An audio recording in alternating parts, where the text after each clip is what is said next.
Kavin subject நம்ம திருவண்ணாமலை நகரில் நேற்றைக்கு திருநெல்வேலி மாவட்டத்தில் இன்னொரு இன்சிடென்ட் நடந்திருக்கு. மோசமான இன்சிடென்ட். அது என்ன அப்படின்னா, பேர் வேண்டாம், நபர்கள் யாரெல்லாம் வேணாம், எல்லாருமே வந்து ஜூனியர் ஜஸ்டிஸ், எல்லாமே வந்து அந்த 18 வயசுக்கு உட்பட்ட நபர்கள். ஓகேவா?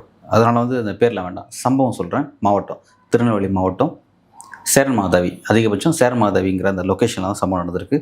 அரசு பள்ளியில் நடந்திருக்கு ஒரு இன்சிடென்ட்.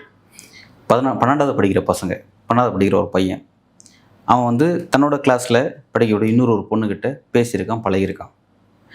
அந்த பொண்ணு வேற ஒரு சமூகத்தை சேர்ந்த பொண்ணாக இருக்குது, பையன் ஒடுக்கப்பட்ட சமூகத்தை சேர்ந்த பையனாக இருக்கான்.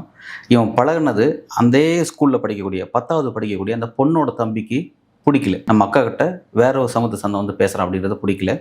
டேய், இந்த மாதிரி வேலையெல்லாம் வச்சுக்காத, என் அக்கா கிட்ட என் பழகாத அப்படின்னு சொல்லியிருக்கான். அவன் சின்ன பையன், அதை வந்து கண்டுக்காம அவன் கிளாஸில் படிக்கிற சக தோழியும் அவன் பழகிட்டு தான் இருந்திருக்கான். இப்படி பழகிட்டே இருந்தான் அப்படிங்கிறதுக்காக அவனோட வீட்டுக்கு போயிட்டு, இவன் பசங்க 4 பசங்களை கூட்டிகிட்டு போயிட்டு அவனை வர சொல்லி தனியாக கூட்டு போய் அருவாள் எடுத்து வெட்டியிருக்கான்.